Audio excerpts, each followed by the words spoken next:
The Jews had succeeded. They had resolved to kill Jesus after he had raised Lazarus from the grave. They had concluded that one man had to die in order to preserve the Jewish nation. Their plot had achieved its goal. Before any crowd could appear to support Jesus, they had stirred up their own crowd to demand his death. The Romans and Pilate had become entangled in the plot, but that meant the Jews hadn't dirtied their hands with a messy execution. The Romans did it. It was almost perfect. Thursday night, after the Passover meal, the Jews and a few Roman soldiers had followed Judas to a quiet garden just outside the walls of Jerusalem. Judas had known Jesus would be there with his disciples. He often went there on his way out of Jerusalem. Armed with swords, clubs, and torches, they had interrupted the prayers of Jesus to arrest him. The crowds the Jewish leaders had feared were gone. In the Garden of Gethsemane, the mob sent to arrest Jesus had bound him and led him through the dark and quiet streets to the palace of Caiaphas. They had burst into the courtyard of his palace at about 2 a.m. When the high priest had put Jesus under oath, Jesus had told the truth and confessed that he was Christ, the Son of God. Outraged at the answer of Jesus, Caiaphas had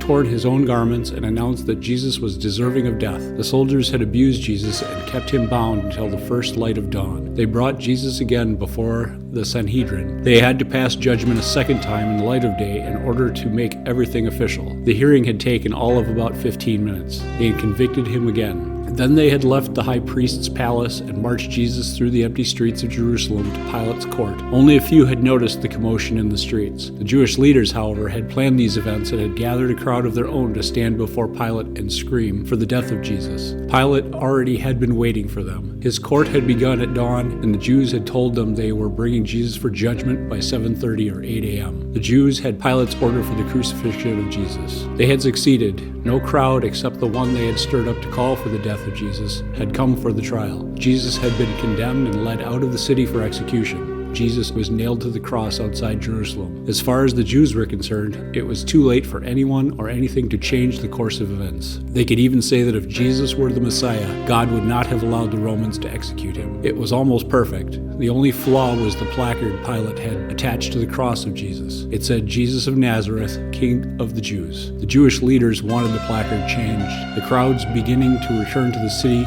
should not think Jesus was the Son of David, King of the Jews. No, Jesus only claimed to be king. Pilate, it appeared, had the last ironic laugh, and he would not change the sign. But God's plan was perfect. Jesus was the King of the Jews. He was the Messiah and the Son of God, just as he had confessed before Caiaphas. God had planned these events long before the Jewish leaders were born. The centuries had not changed God's plan. Good Friday brought all of his plans to their grand conclusion. God's plan was perfect. Jesus was crucified. The Son of David's throne was a cross outside Jerusalem. Jesus was indeed the King of the Jews.